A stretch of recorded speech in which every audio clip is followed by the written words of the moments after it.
We are live. We're live. How was your cream of wheat? Is it pretty good? Good.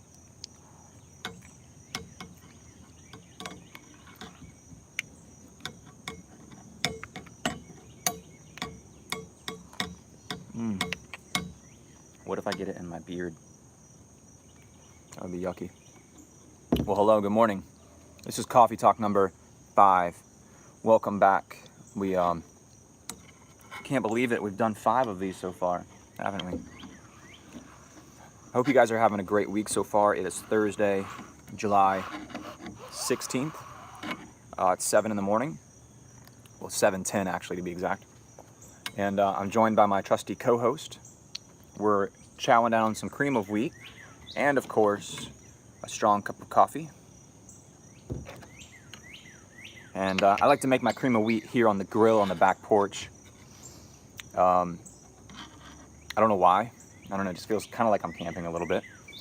But what I like to do is take some brown sugar and mix it in there with about half a stick of butter. And that is some good cream of wheat, some of the best cream of wheat you can ever have right there. So comments are up and you guys are welcome to chime in. Let me see, all messages are visible. Good morning, Christy B. from North Georgia. What part of North Georgia are you in? I'm curious.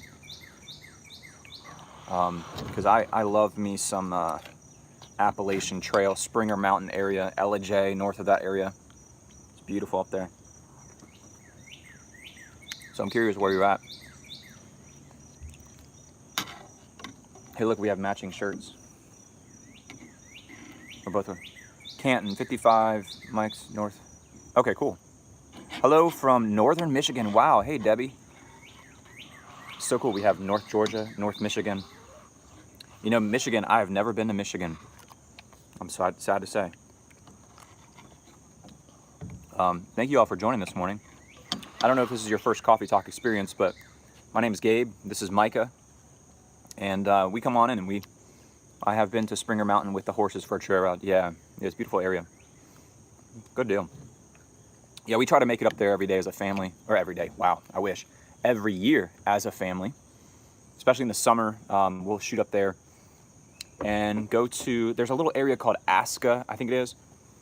And we usually camp about 5 miles off of Springer Mountain. And then there's a little stream down there through some, this old, like, what do they call it? Like county roads or logging roads or something. But it's beautiful up there. You can just drive down the road and pick a camping spot and camp there for free. We love doing that, primitive camping as a family. But, well, this morning's coffee is brought to you by the Museum of the Bible in Washington, D.C. Never been there, but I'd love to go. This mug was given to us by Wendy Lilly. So thank you, Wendy, for the mug. The really cool aspect about this mug is, oh, hang on, I have a bug in my coffee. The really cool thing about this mug is that inside the entire, well, I can't say for sure, most of the book of Esther is written inside this mug. Let me see. Let's go like this and see if we can show you the inside of this mug. You see that? In Hebrew, you can see the book of Esther written inside this mug. Isn't that neat? I lived in DC for 9 years. I am a country girl. It didn't go well. Yeah, it wouldn't go well with me either. It's a beautiful place to visit. When I was a senior in high school, I went up there and my parents, I think they went up there for like business or something. And they took me with them, and it was like a week-long conference that they were going to. And they got me a subway pass, and it was good for like that whole week, And so the whole time that they were in business meetings and things, I was just cruising I was just cruising the subway and just checking out all these historic sites and stuff. It's really where I think I got a kind of a zeal and a passion for American history and history in general. Was in Washington, D.C. So we are we're also joined by Noah, just walked out with his cup of cream of wheat. So We don't usually have a third host, do we? We usually just have me and you. How is your week going so far, guys? Are you surviving, or you having a good week? And I mean, I think last week we talked about turning things off, right? And last week we talked about turning the news off and turning social media off, and just allowing yourself to be around the people that matter and building relationships. You're loving life. Awesome, Debbie. Good job. Being around the people that matter and investing in things that matter. Time is so precious. Time is one of the most precious commodities that we have, and how we use it, I think is huge. It reflects on us as humans. What? Oh, okay. Surviving. I have turned off the majority of social media. Good for you. And you'll find that your mind is much clearer. Your mind is much, I don't know, you just have more, clarity is the best word that comes to mind. When you turn all of that information off and you just focus and you know, gosh, do something like journaling every morning. Wake up and write, you know, just a few sentences in a journal. That's something that 4 generations from now people will cherish. One of the things I have, and I'm trying to be better at doing, is looking at things that not only my sons but my grandkids will look at and hold in their hands and say that this was my grandfather's. You know, things of quality. So less. I walk my property in the mornings. It helps me connect to God and family. That's beautiful. That's wonderful.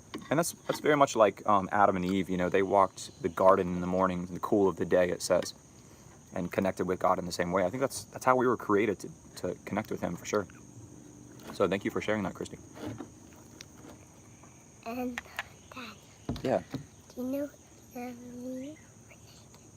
What? Yeah. Well, one of the things our culture's inundated with is the idea of quantity of things. The idea that quantity is king, right? And in that, hey, Jepfo, good morning. Good to see you again. Glad you could join us this morning. Yeah, I do want to give a shout out to a couple people real fast. Jep, you're one of them.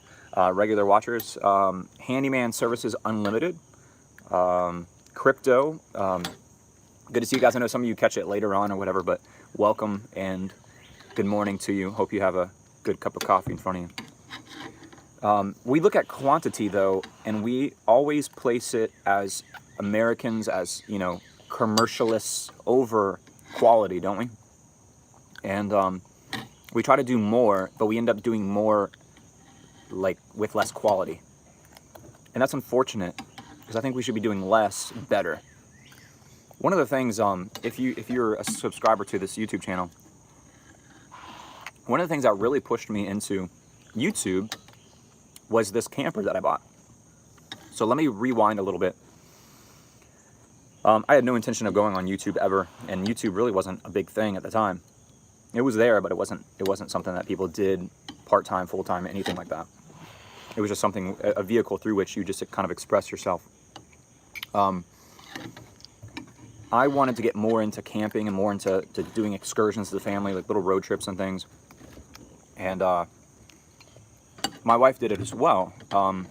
I love tent camping, and she doesn't as much. She likes to kind of be like in a structure on a bed. And she found on Craigslist this camper that cost $40, $40. It was like a 13-foot, it was called Playmore camper. It was built, I think, in 1974. And the thing was a mess in the pictures, and the thing said $40, you can have it, you know, in the ad or whatever. I should have taken a picture of it, should have taken a screenshot of it. So anyways, it was about an hour north of our house. We drove up there with my Toyota 4Runner. And we're pulling up, and the guy came out, and I walked into his backyard. Yeah, $40. I walked into his backyard, and he comes out and greets us, and he opens up the side gate to his backyard, and we walk back there, and right away I'm like, oh goodness, this thing is a mess, you know. The tires are about a third of the way buried in dirt. First of all, it's just kind of sunken in the ground over the years. and it's parked under this oak tree, this big live oak, and it's dropping all kinds of like stuff all over it. It's mildewed and ugly. And we go and we open the door, and right away this like putrid stench falls out of the door and in my face of just cat urine and mold and roach droppings and rat pee and all kinds. It was just like this nastiness. And I just almost completely lost hope of being able to do this project. And turns out the guy was like raising cats in this camper, like little midget cats that had little short legs or something. There was like medical supplies in there. There was Mountain Dew bottles, and just, oh, so gross. Windows were busted out. And the guy looked at me and he says, "If you can tow it out of my yard, you can have it for $40. And I looked at my wife, and she was like, "I think we can do this." So I said, "Deal." I put two $20 bills in his hand. I backed the 4Runner into his backyard, hooked it up, hitched it up, and we kind of started rocking it a little bit, and we got it up out of the dirt, and we towed it out of his backyard. I brought it back to our house, which was an hour south, after I put some air in the tires and everything, and the tires actually seemed to hold air pretty well. I drove it slow. I did about 45, 50 miles an hour. I remember calling one of my friends, Ben, who lived in that area, and I said, "Hey, if we break down and we, can I park this camper in your yard while I go get a spare?" And he was like, "Sure," but we ended up not having to do that. I get it back to my yard, however, and the thing is a mess. And I imagine my neighbors were like, "Oh gosh, why is he parking that in his driveway?" I was, I forget how old I was, early 20s. I had very little knowledge and skills of how to fix things and carpentry and kind of like just handyman skills. I had very little knowledge about that. What I learned from my dad, but it was still just not much, maybe just enough to be dangerous. Well, what I did have was a tool, and I figured with this one tool, I could probably do most of the work. And that tool was this right here. It's best not to have neighbors. Yeah, sometimes it is. This tool right here,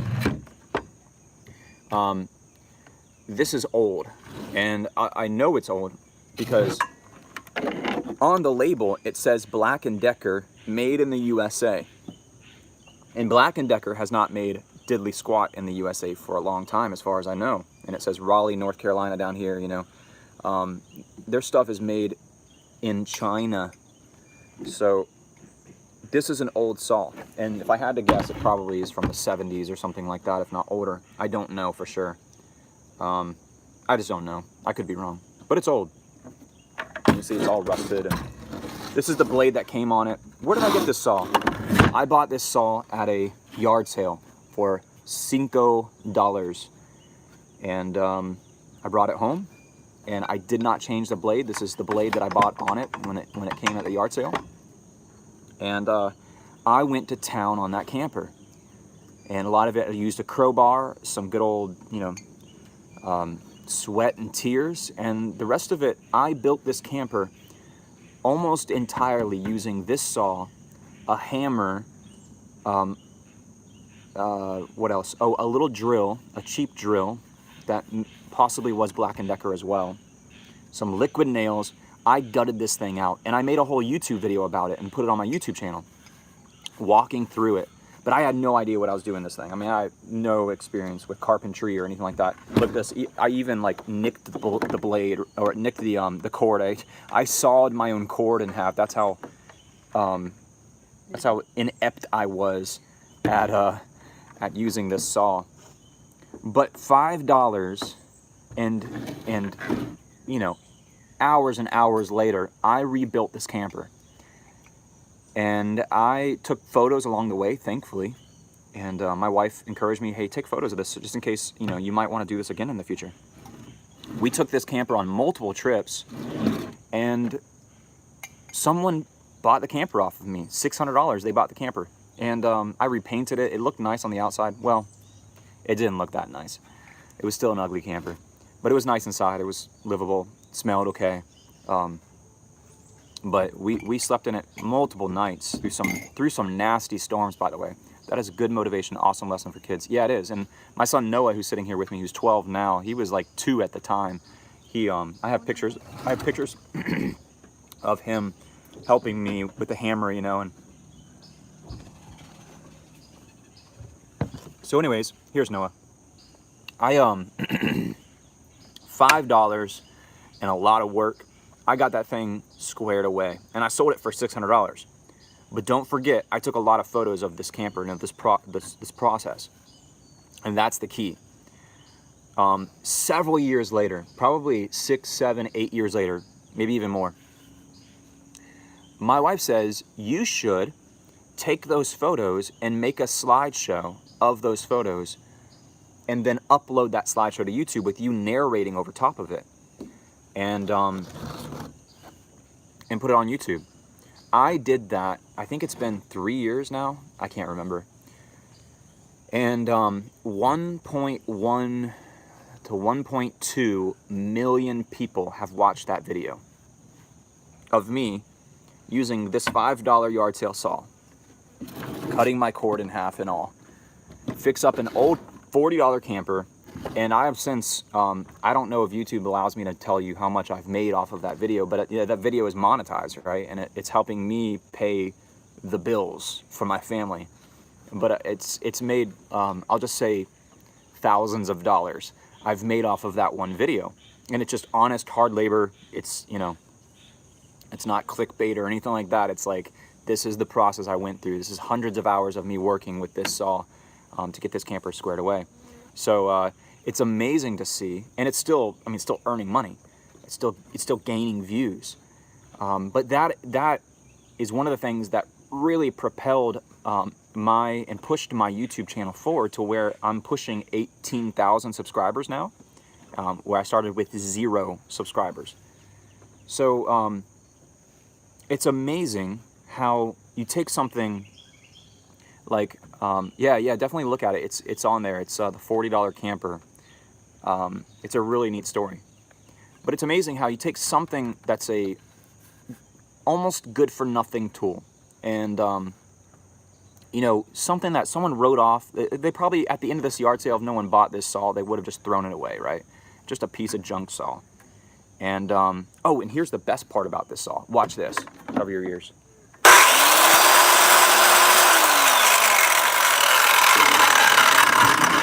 The best part about this saw is I can do it all over again, and it works. It works just fine.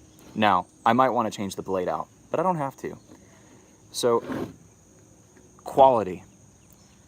We like quantity over quality sometimes. And this $5 saw and a bunch of work and a bunch of hours of using it and learning how to use it has earned me thousands of dollars, tons of knowledge and experience, and a YouTube channel and a YouTube community that is growing, and it's more or less a small business for me at this point.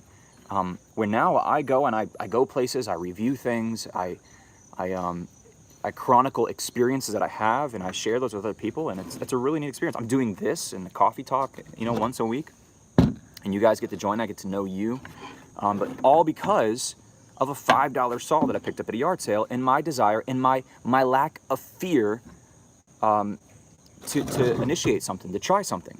And that's the thing, is I think we look at something. I got another fly in my coffee. I think we look at something and we go, you know what, that's too daunting of a task. I don't know enough about that subject, so therefore I'm going to fail. Therefore I'm not going to try it. And you're already defeated at that point. So if you just have a little bit of a resource and you're willing to put in a lot of hard work, it's amazing the results that come out of that. And you know, this saw probably still be running longer than some of my saws that I've bought since then. Right now I have 4 circular saws, and one of them was my dad's circular saw. It's a DeWalt, but I would argue that this saw is probably going to be running longer than that DeWalt saw. You know, I've got some old tools that are still, I mean, they're in my, yeah, how quickly we judge about value, absolutely. I got some, oh look, a roach egg just fell out of this saw. It's right there. I've got some old tools that belong to my grandfathers, and I still use them. You know, they're still great tools, and they'll probably still last longer than some of the tools. Oh, do you want to go get those knives off the fireplace, Michal? And we'll show them. Anyways, if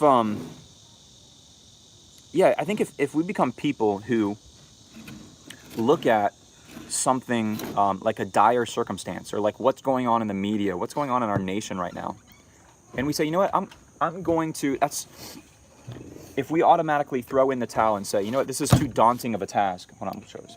It's too daunting of a task, and it's impossible for one person to affect change. Hey, Doug, welcome. Doug from Ohio. So we got North Georgia, Michigan, and Ohio. That's awesome.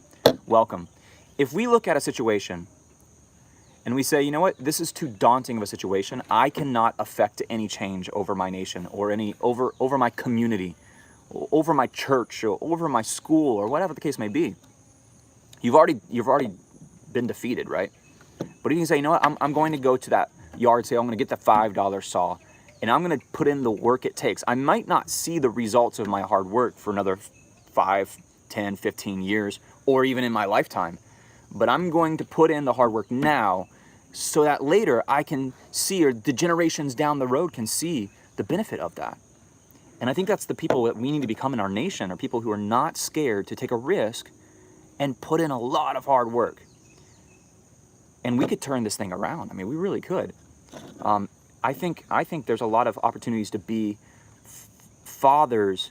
Okay, pause. I have these 60-plus-year-old copper bottom pots from my aunt. I have learned to cook, bake, and care for them. We got to do this. Yeah, that's funny that you say that. My wife has a lot of cast iron skillets and pots from her grandmother, and maybe even beyond that, maybe her great-grandmother. And we use them every single day. And so it's cool that they're still functioning, and they last longer than those cast iron, last longer than the Teflon everything, right? Anyways, here's another example. This is a knife, 2 knives from my grandfather.